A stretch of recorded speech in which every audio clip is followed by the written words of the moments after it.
अप्रैल का महीना है और ये बर्फ़ देखें, 1 फीट से ज़्यादा बर्फ़ यहाँ पे अभी भी पड़ी हुई है।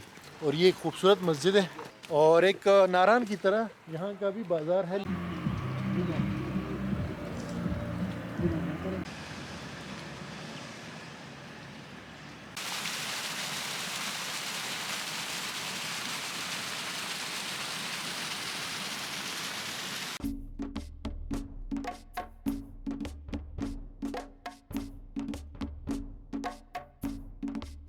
अस्सलाम वालेकुम व्यूवर्स, वेलकम बैक हमारे रोड ट्रिप में जो तुर्की के अंदर चल रहा है हमारा ये ब्लैक सी, जिसको बहीर असूद भी कहते हैं। और फाइनली दोस्तों हम अपने थर्ड और मोस्ट इम्पोर्टेंट डेस्टिनेशन पे आए हैं जिसका नाम है त्राबजोन। ये जो ब्लैक सी का पूरा रीजन है बेसिकली ये पहाड़ों और माउंटेन्स और ये जो सर्दी की वजह से मशहूर है, राइट। इसमें हम लोगों ने सैमसोन विजिट किया, फिर उर्दू विजिट किया, लेकिन इसका मेन जो मरकज़ होता है ना वो त्राबजोन है। और त्राबजोन जो है ना ये पहाड़ियों के ऊपर मुश्तमिल एक शहर है, लेकिन इसके साथ साथ यहाँ पे समंदर भी है ब्लैक सी, और एक खूबसूरत लेक है ओजोंगुल। वहाँ पे हम जाएंगे कल, क्योंकि अभी हम शाम के टाइम पहुँचे हैं। हम लोग आए हैं उर्दू से बेसिकली, तो वहाँ से 3 घंटे लगे हैं। और बस की जर्नी जनरली यहाँ पे बहुत अच्छी होती है, सस्ती भी होती है। आप ये छोटे छोटे शहरों में जा सकते हो बाय बस। 100 लीरा 150 लीरा इस तरह का टिकट होता है, ठीक है। तो हमें अभी तक जो 2 बस जर्नी ली है बड़ा हमें अच्छा लगा है, क्योंकि पहाड़ियों से गुजर के आता है। अच्छा, पहाड़ी नहीं होती,